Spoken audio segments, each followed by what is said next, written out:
Matapos maganap ang lahat ng marathon categories, isang sorpresa ang nasaksihan ng buong mundo. Alas 8:30 ng umaga, sabay-sabay tumakbo ang lahat ng nakiisa sa advocacy ni Kuya Daniel Razon na kahit isang araw lang takbo para sa libreng kolehiyo. Sa pangunguna ni Kuya sa pag-ikot sa MOA grounds, kasabay niya ang mahigit 50,000 kapal ng mga runners na buong-buong nagtitiwala sa magagawa ng proyektong kahit isang araw lang. Well, sa atin naman po, ang aming kampanya kasi ay tayong lahat ay magkasama-samang gumawa na mabuti. Hindi naman po namin kayang kami lang yung gagawa ng lahat ng mga bagay na pwede natin na maitulong sa ating mga kapwa-tao. Bawat isa naman sa atin, merong opportunity ibinibigay sa atin ng Diyos para makagawa tayo na mabuti sa kapwa-tao natin.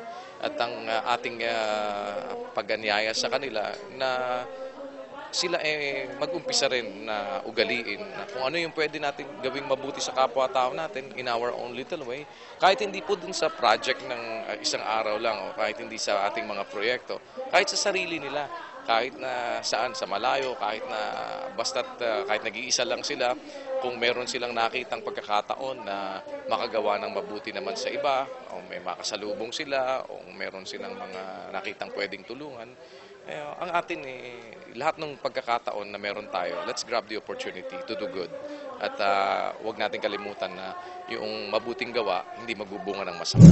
Sa bawat paghakbang, sa bawat pagtakbo, sa bawat butil ng pawis, isang kinabukasan ang katumbas nito na muling magbibigay ng pag-asa sa isang kabataang walang kakayahang magbayad ng pangmatrikula. Asahan na patuloy ang adhikain ng kahit isang araw lang sa paghikayat sa mga tao na gumawa ng mabuti sa bawat araw ng kanilang buhay. Makakaasa po kayo na yung mga nakakasama natin, yan ho, hindi nag-a-addict ang mga yan.